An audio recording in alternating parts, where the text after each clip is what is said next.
যে যদি মনে করেন যে দর্শনের জন্য ওরা সামনে সরাসরি সামনে ফাঁসি দিব, গাছের মধ্যে ফাঁসি দাঁড় কাল্লু ঝুলে মানুষের সামনে মারবো।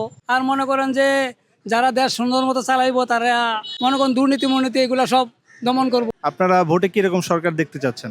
আমরা তো একটা যোগ্য সরকার দেখতে চাচ্ছি, যার যে মানে দেশটা চালাইতে পারে, পরিচালনা করতে পারে সুন্দরভাবে, যাতে মনে করেন দেশে দুর্নীতি না হয়, চাঁদাবাজি না হয়, মনে করেন রাস্তাঘাট সুন্দর থাকে।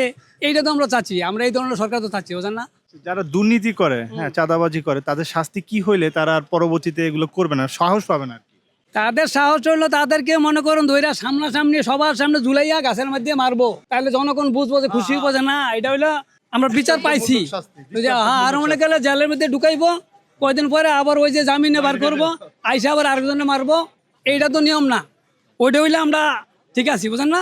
এখন যে গ্যাসের দামটা বাড়াই দিল হঠাৎ করে, হ্যাঁ, এটা কারা করতেছে আপনার মনে হয়? এটা তো সিন্ডিকেটরে করতেছে। এটা কি এটা সরকার আসেনি, সরকার তো না।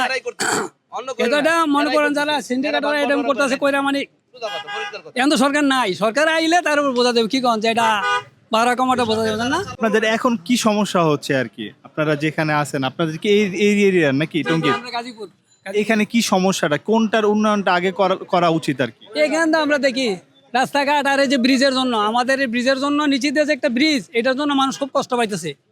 কারণ বাচ্চারা ইউনিভার্সিটিতে যায়, স্কুলে যায়, এখন মেইন হলো নিচে দিয়ে একটা ব্রিজের উপর দিয়ে ভিজে এলে কয়দিন পর সন্ত্রাসরা ডাকাতি করে, ওইরা মানুষের মাইরা ফেলে।